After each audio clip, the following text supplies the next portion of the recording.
Indian ചരിത്രത്തിലെ ഒരു കറുത്ത അധ്യായത്തെക്കുറിച്ചാണ് ഇന്ന് നമ്മൾ സംസാരിക്കാൻ പോകുന്നത്. അതൊരു വിമാനത്തിൻ്റെ കഥയാണ്. ഭീകരവാദികളുടെ പിടിയിലായ 176 യാത്രക്കാരുടെയും 11 ജീവനക്കാരുടെയും കഥ.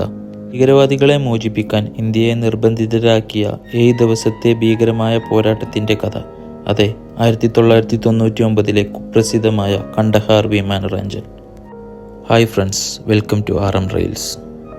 1999 ഡിസംബർ 24, സമയം വൈകിട്ട് 4:53 നേപ്പാളിലെ കാഠ്മണ്ഡുവിലെ ത്രിഭുവാൻ വിമാനത്താവളത്തിൽ നിന്ന് ഇന്ത്യൻ എയർലൈൻസ് IC-814 വിമാനം ഡൽഹിയിലേക്ക് പറന്നുയർന്നു. ക്രിസ്മസ് അവധിക്കാലം ആഘോഷിക്കാൻ പോകുന്ന യാത്രക്കാരും കുടുംബങ്ങളെ കാണാനുള്ള ആവേശത്തിൽ വിമാനത്തിലെ ജീവനക്കാരും എല്ലാം സാധാരണ പോലെ.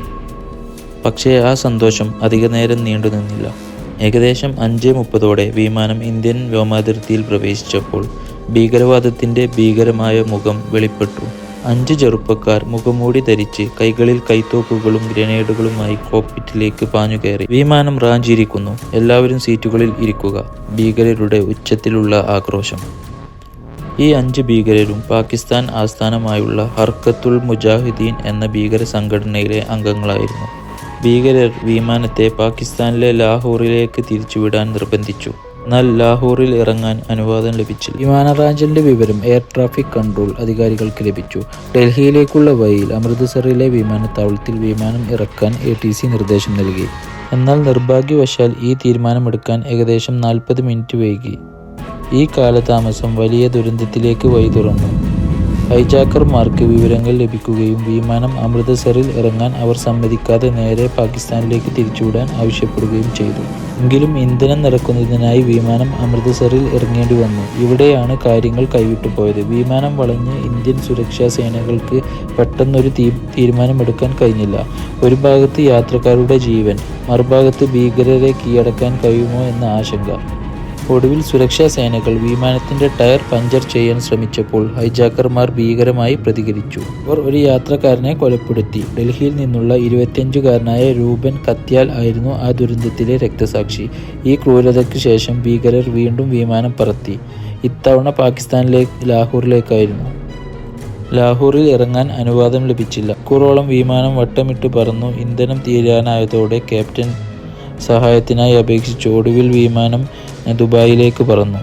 അവിടെ വെച്ച് 27 യാത്രക്കാരെ, കൂടുതലും സ്ത്രീകളും കുട്ടികളെയും വിട്ടയച്ചു. മരണപ്പെട്ട രൂപൻ കത്യാലിൻ്റെ മൃതദേഹവും ദുബായിൽ വെച്ച് വിമാനത്തിൽ നിന്ന് പുറത്തെടുത്തു. ഒടുവിൽ ദുരിതപൂർണമായ ഈ യാത്ര അവസാനിച്ചത് അഫ്ഗാനിസ്ഥാനിലെ കാണ്ഡഹാർ വിമാനത്താവളത്തിലാണ്. അന്ന് അഫ്ഗാനിസ്ഥാനിൽ താലിബാൻ ഭരണമായിരുന്നു. വിമാനത്തെ കാണ്ഡഹാറിൽ തടഞ്ഞു വെക്കാൻ താലിബാൻ ആദ്യം ശ്രമിച്ചെങ്കിലും പിന്നീട് ഹൈജാക്കർമാർക്ക് അനുമതി നൽകി. കാണ്ഡഹാറിൽ വെച്ച് ഭീകരർ തങ്ങളുടെ യഥാർത്ഥ ആവശ്യം വെളിപ്പെടുത്തി: ഇന്ത്യയിലെ ജയിലിൽ കഴിയുന്ന 36 ഭീകരരെ മോചിപ്പിക്കുക. അതിനു പുറമെ $200 മില്യൺ റാൻസം ആയി നൽകുക. ഈ ആവശ്യങ്ങൾ ഇന്ത്യയെ വലിയ പ്രതിസന്ധിയിലാക്കി. പ്രധാനമന്ത്രി അടൽ ബിഹാരി വാജ്പേയിയുടെ നേതൃത്വത്തിലുള്ള സർക്കാർ കടുത്ത സമ്മർദ്ദത്തിലായി. ഒരു വശത്ത് യാത്രക്കാരുടെ ജീവൻ, മറുവശത്ത് ഭീകരരുടെ ആവശ്യങ്ങൾ അംഗീകരിക്കേണ്ടി വരുന്നതിൻ്റെ അപകടം. 7 ദിവസം നീണ്ടുനിന്ന ചർച്ചകൾക്ക് ശേഷം ഇന്ത്യയുടെ വിദേശകാര്യ മന്ത്രിയായിരുന്ന ജസ്വന്ത് സിംഗ് ഭീകരരുമായി ഒത്തുതീർപ്പിലെത്തി. ആവശ്യങ്ങൾ പലതും നിരസിച്ചെങ്കിലും 3 ഭീകരരെ മോചിപ്പിക്കാൻ ഇന്ത്യ നിർബന്ധിതരായി. ജയ്ഷെ മുഹമ്മദ് എന്ന ഭീകര സംഘടനയുടെ സ്ഥാപകനായ മസൂദ് അസ്ഫർ, അഹമ്മദ് ഒമർ സെയ്ദ് ഷെയ്ഖ്, മുഷ്താഖ് അഹമ്മദ് സാഗർ എന്നിവരായിരുന്നു ഈ 3 ഭീകരർ. ഈ 3 ഭീകരരെയും ഒരു പ്രത്യേക വിമാനത്തിൽ കാണ്ഡഹാറിൽ എത്തിച്ച് താലിബാന് കൈമാറി. ഇതിന് പ്രതിഫലമായി 176 യാത്രക്കാരെയും ജീവനോടെ വിട്ടയച്ചു. 1999 ഡിസംബർ 31 7 ദിവസത്തെ ദുരന്തങ്ങൾക്കൊടുവിൽ യാത്രക്കാർക്ക് സ്വാതന്ത്ര്യം ലഭിച്ചു. അവർ മറ്റൊരു വിമാനത്തിൽ ഡൽഹിയിലേക്ക് തിരിച്ചുപോയി.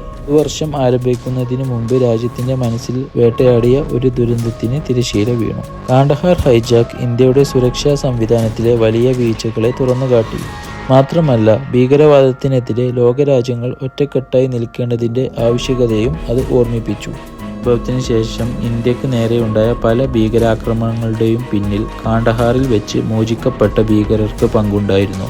2001 പാർലമെൻറ്റ് ആക്രമണത്തിലും 2008 മുംബൈ ആക്രമണത്തിലും ജെയ്ഷെ മുഹമ്മദിന് പങ്ക് വ്യക്തമായിരുന്നു. ഇന്നും ഈ സംഭവത്തിൻ്റെ ഓർമ്മകൾ ഇന്ത്യയുടെ ഭീകരവിരുദ്ധ പോരാട്ടത്തിൻ്റെ വേദനിപ്പിക്കുന്ന മറുപടിയായി അവശേഷിക്കുന്നു. വീഡിയോ നിങ്ങൾക്ക് ഇഷ്ടമായെന്ന് കരുതുന്നു. നിങ്ങളുടെ അഭിപ്രായങ്ങൾ കമൻറ്റ് ബോക്സിൽ രേഖപ്പെടുത്തുക.